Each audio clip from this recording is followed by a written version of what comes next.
அனைவருக்கும் கோபிநாத்தின் அன்பு வணக்கங்கள் நண்பர்களே. நாளைய தினம் ஆவணி மாதம் வருகின்ற பௌர்ணமி திதி ரொம்ப அற்புதமானது.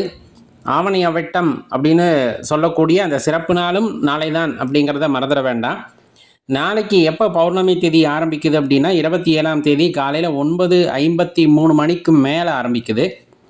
எப்போ வரல நீடித்திருக்குதுன்னா 28ஆம் தேதி காலை 10:29 வரையில் வந்துட்டு அந்த திதியானது நீடித்திருக்கு. அப்போ நம்ம கிரிவலம் போகணும் அப்படின்னு நினச்சோம்னா இந்த 9:53 10:29 வரலும் இருக்கக்கூடிய நேரங்களில் நம்ம ஐயனை வந்துட்டு கிரிவலம் வரலாம். ரொம்ப சிறப்பான விஷயமா இருக்கும்.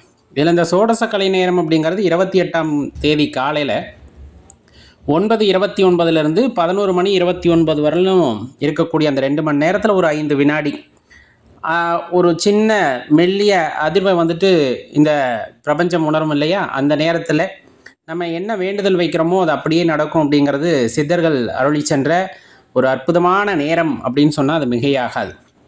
அப்போ அந்த நேரத்தில் விளக்கேற்றி வழிபாடு செய்து கொண்டிருக்கின்றோம், வேண்டுவனவற்றை கேட்டு கொண்டிருக்கின்றோம் அப்படின்னா உள்ளது உள்ளபடியே நடக்கும் அப்படிங்கிறத தெளிவாக தெரிஞ்சுக்குங்க.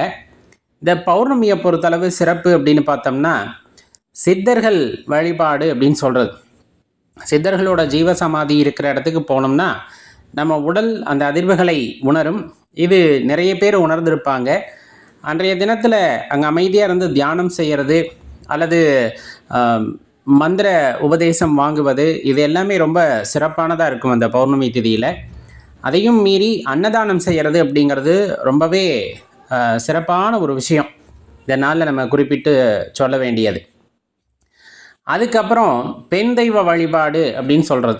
பெண் தெய்வ வழிபாடுனா உங்கள் குலதெய்வமாக இருக்கலாம் அல்லது இஷ்ட தெய்வமாக இருக்கலாம். பெண் தெய்வங்களாக இருக்கக்கூடிய காளியம்மனாக இருக்கலாம், மாரியம்மனாக இருக்கலாம், பகவதி அம்மனாக இருக்கலாம். இந்த மாதிரி பெண் தெய்வங்களை வந்துட்டு அன்றைய தினத்தில் நெய்விளக்கு ஏற்றி மாவிளக்கு போட்டு வழிபாடு செய்கிறது அப்படிங்கிறது ரொம்ப அற்புதமான விஷயம். அதை செய்யும்போது கண்டிப்பாக உங்கள் கவலைகள் எல்லாம் நீங்கும் அப்படிங்கிறதையும் தெரிஞ்சுக்குங்க. குலதெய்வ ஆலயம் அருகாமையில் இருக்குன்னா நேராக போய் வழிபாடு செய்யுங்க. இல்லை ரொம்ப தூரம் அப்படின்னா குறைந்தபட்சம் வீட்டில் அந்த குலதெய்வ படத்திற்கு முன்னாடி விளக்கேற்றி வைத்து வழிபாடு செய்துடுங்க. ரொம்ப அற்புதமான பலன்களை கொடுக்க வல்ல நாள் அப்படின்னம்னா இந்த பௌர்ணமி திதியை, அதுலேயும் குறிப்பாக ஆவணி மாதம் வருகின்ற பௌர்ணமி திதியை குறிப்பிட்டு சொல்லலாம். இதில் சிறப்பு அப்படின்னு பார்த்தோன்னா இந்த பௌர்ணமி திதியே சிறப்பு தான்.